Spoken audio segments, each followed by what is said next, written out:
Shalom, shalom, shalom a todos que están mirando. Le habla el Rabino Moshe Otero de los Caminos de Israel. La parashá de esta semana se encuentra en Génesis y tratamos con el parashá Noach, cuando Noach tenía 500 años de edad. ¡Ah! ¡Qué bonito poder llegar a esa edad! Noach engendró a Shem, a Ham y a Jafet. Y sucedió que cuando el hombre empezó a multiplicarse en la faz de la tierra, y les nacieron hijas, y los hijos de los gobernantes vinieron y vieron que las hijas de los hombres eran buenas y tomaron esposas, y de entre todos los que preferían. Y Hashem dijo: mi espíritu no lidiará con el hombre por siempre, pues es mera carne, y serán sus días 120 años, es decir, a lo máximo 120 años. Y los Nefilim estaban en la tierra por aquellos días, y también después, cuando los hijos de los gobernantes cohabitaron con las hijas del hombre, quienes le daban a luz. Ellos eran poderosos, que desde antaño eran hombres de destrucción, es decir, eran gente violentos, eran gente, se puede decir, de mucha fuerza y gente vil.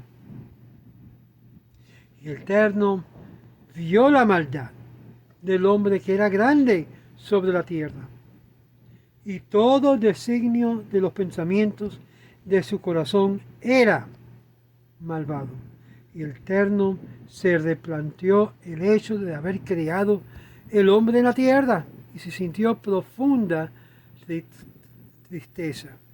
Y dijo el Eterno: bordaré de la faz de la tierra al hombre que he creado, desde el hombre hasta el animal, hasta los reptiles, hasta los aves del cielo, pues me ha replanteado el hecho de haberlos creado.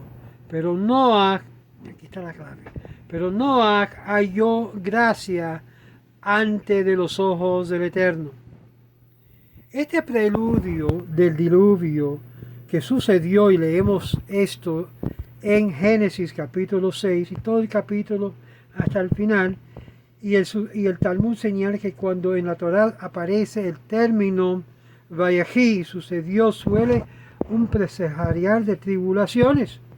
Y aquí nuestro capítulo se inicia con el relato de la precipitada decadencia de la humanidad rumbo al abismo. Megilá 10b.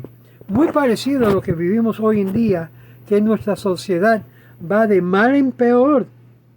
Los hijos de los gobernantes, estos eran los hijos de los príncipes, de los jueces, llamado en hebreo Elohim, y siempre implica soberanía, que tenían el poder, los mandatos, se puede decir los políticos de ese tiempo, como leemos en Shemot 16, y tú serás Elohim, Señor o superior. Y las hijas del hombre eran las hijas de las masas, de la multiplicación que había ocurrido cuando Dios le mandó a Noé, a lo que eran los descendientes, de ser fructíferos y multiplicar. Y las hijas de los hombres eran las hijas de las masas, como menciona también el rabino Sadia Goen. Y el populacho, las hijas bajas, se puede decir, según Rambam en Moré capítulo 1 verso 14, incapaces de resistir a sus superiores, y por lo tanto la Torá comienza el relato de esta tragedia refiriéndose al sentimiento de lo más débil por la parte de los más poderosos. Hubo abuso, manipulación. Según muchos comentaristas, esta expresión de Benei Ha Elohim, los hijos de Dios, literalmente son los descendientes de Shet, que eran temerosos de Dios, amaban a Dios sobre todas las cosas. Y de aquí viene la idea, hijos de Dios, gente que de verdad guardaban la palabra de Dios. Y crea que usted note que no dice que son judíos, eran hijos de Shet, es decir, descendientes de Noé, eran gentiles, que son llamados hijos de Dios. Estas personas menos espirituales eran perversos vástagos de Caín. El producto de tales matrimonios fue que los virtuosos descendientes de Shet se vieron tentados por los defensores de una cultura decadente y vacía de toda divinidad y sufrieron el destino que destruyó la humanidad. Verso 3. Lo Yoren Rují, y mi espíritu no lidiará con el hombre por siempre. Dios tiene, el Creador tiene sus límites, y no en sentido de límites, en el sentido de suspiro. Dios resolvió no esperar mucho más, debatiendo consigo mismo, por así decirlo, a destruir la humanidad a causa de sus pecados y mostrarle compasión, pues es mera carne y no puede sobrevivir sin compasión. Y esto lo menciona también Soforno. El hombre es digno de que el Espíritu de Dios resida en él, ya que es mera carne, al igual que los hordos seres vivos. Pero su alma se ve atraída a la carne y en vez de al Espíritu. 120 años es el máximo. Mea ve'asirim shana.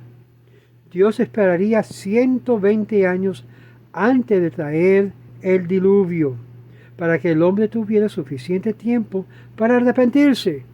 Oh, mira que el Eterno siempre nos tiene compasión y misericordia, esperando que nosotros nos arrepentimos, nos volvemos de nuestros malos caminos y nos agarramos de Él. Sin embargo, otros tienden que la longevidad humana se acortará paulatinamente hasta alcanzar el máximo de 120 años. Esto lo menciona Ibn Ezra. Los Nefilim eran gente gigantesca. Algunos dicen que medían como 4 historias de alto. Los espías del tiempo de Moisés también vieron que estaban presentes en Números capítulo 13, verso 33, y se lo dio este título, cuyo lexema significa nafal, caer, porque ellos cayeron y hicieron caer a hordos. Algunos dicen que Nefilim, cuando se refiere a gigantes, se refiere de su maldad y no necesariamente de su tamaño, pero vemos que también se referían a los dos. Y esto también a través de sus pecados atroces. También se los llamaba así porque a la gente los veía la caída, el corazón de los asombros del gran tamaño que tenían. Eran gigantes, se asombraban, era como viendo dinosaurios de su tiempo.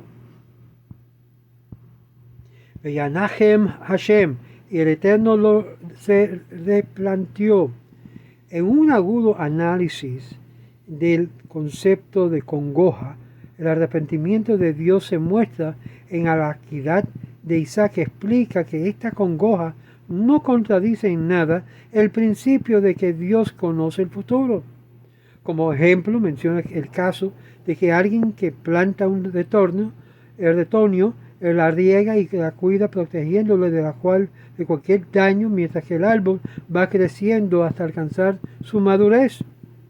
Cuando por último la corta para obtener leña, cuando llega ese momento la persona se lamenta de la leña. Cuando llega ese momento la persona se lamenta de tener que cortar un árbol que tanto se esforzó en cuidar. Recientemente estuve yo cortando árbol aquí en casa que daba una buena sombra, pero ya estaba peligrando otras cosas. Y es así también que sabía desde el principio que iba a terminar abateándolo. En este sentido, la Torá emplea el término humano para describir que Dios se acongojase. Dios no infligió este castigo por capricho, por así decirlo, recién después de que el hombre se hubo impregnado de esta maldad hasta niveles irremediables. Dejó que el lado del atributo de compasión y adoptó el atributo de justicia. Yo quiero que ustedes lean esta parte del verso 8, que es muy poderoso. Y dice, Benoach matzahen, pero Noach halló gracia. Aquellos que no conocen el hebreo, pero saben, a que sea por menos ver las letras, saben que el versículo 8 contienen Vav Nun Het, que es Inoa. Y luego la parte final es Gen, que traducido es gracia. Y esta palabra gracia contiene las mismas letras de Noach. Het Nun, es decir, en forma de orden reversa. Es decir, que Noah halló lo que él era, gracia. Dios halló gracia en Noah.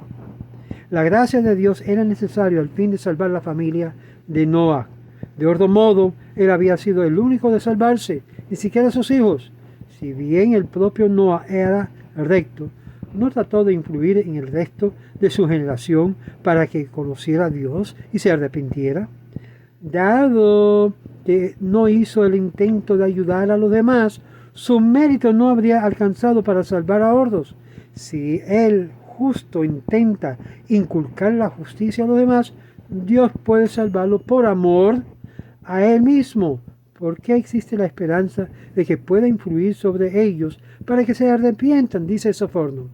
Esta es la razón que cada judío tiene la obligación de ser luz en medio de las tinieblas, para que por quizás puedan salvarse de lo que es el mal que pueda venir sobre la tierra. Y verdad, como dice esta nota masotérica, hay 146 versículos en esta porción que corresponden numéricamente a los nombres de los reyes de Yehudá, es decir, de Amatzías y de Hezequías o Hezequiyahu, además de tener nombres con valores numéricos, que es llamado Gematria, similares a la vida de estos reyes que correspondían la una con la otra en muchas otras formas. Ambos sucedieron a su padre en el trono, y las otras formas, ambos sucedieron en el trono de David y 25 años de edad, y ambos son descritos con la frase, como leemos, Veyas, Veyashar, Be'enei Hashem. Y él hizo lo que era apropiado ante los ojos del Eterno, y ambos fueron atacados en el 14º año de su reinado. Y aquí que vamos a ver que las manos de sus enemigos, Amasías estaba en las manos del enemigo, y Ezequías, a causa de una enfermedad, casi provoca la muerte. Y ambos reinaron 29 años. Además, sus nombres son prácticamente sinónimos, pues sus relativos lexemas indican José y Emetz, poder y fuerza, pues sus respectivos nombres son prácticamente sinónimos, y esto por lo tanto lo que significa Amatzías, poder de Dios, y significa Yehuzikiyahu, mi fuerza es Dios. Esta última similitud parecía ser el punto al que se hacía referencia. La nota similar parecía el punto de que en sí, desde la creación del mundo, ex nihilo por parte de Dios, el papel activo que él desempeñó posteriormente en la historia de la humanidad, tal como se ve a través de su participación de la humanidad. Tal vez a través de su participación en la vida de Adán y Java, Caín, Tubal, Caín, Lamec, Noah, es la esencia del tema de esta porción, y dan testimonio del poder de Dios en general. Amatzías, su participación en la vida de cada uno, incluyendo el individuo Yehiyahu. Y esto a ver las notas masotéricas que indican lo mismo. Esto incluso en su generación tan corrompida, por lo tanto, cuánto más justo había sido si hubiera vivido, si había una generación de sociedades más rectas, por ejemplo, si hubiera tenido amistad e inspiración de Abraham. Sin embargo, otros comentaristas señalan que se trata de una crítica en el sentido de que solamente de una generación como la suya, vale decir, en comparación de sus contemporáneos, Noah se podía comparar como un malvado, pero Noah sobresalió como una persona justa. Pero si hubiera vivido en la generación de Abraham, entonces su conducta habría sido pasado inadvertida. Por lo tanto, los justos de cada generación deben ser juzgados según los parámetros de su propia época. Es cierto que Noah le faltó mucho para llegar al nivel de Abraham, pero el justo afirmar que él habría sido muchísimo más grande si no hubiera sido rodeado de gente tan corrupta y moral. ¿Cuántos Noah tenemos en nuestra generación? Et Elohim, con Dios, solamente le temía a Dios. Esto es muy importante, porque mucha gente tiene temor al hombre, tienen temor a las imágenes, tienen temor a la religión y no tienen temor de Dios. Conozco mucha gente religiosa que le falta temor de Dios.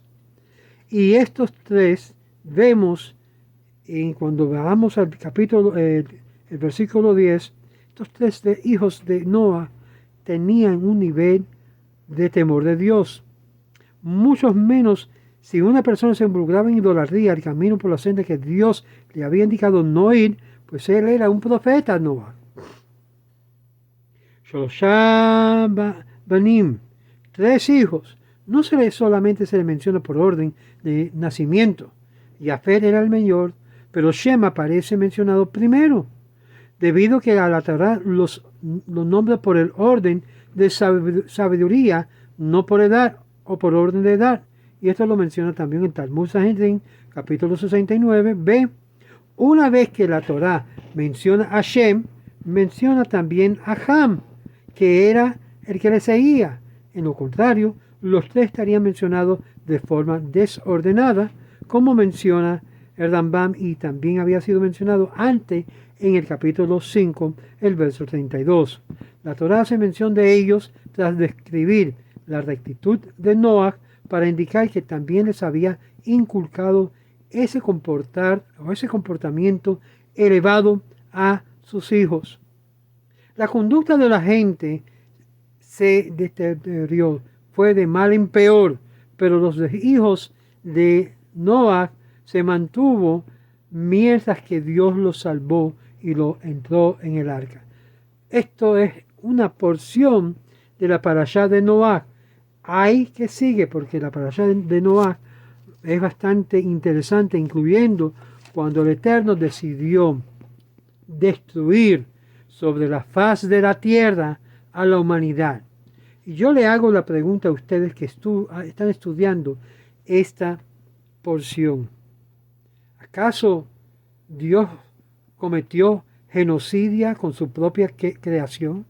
¿Acaso Dios no destruyó la humanidad que Él había creado y había dicho anteriormente que después de haber creado el hombre que era bueno?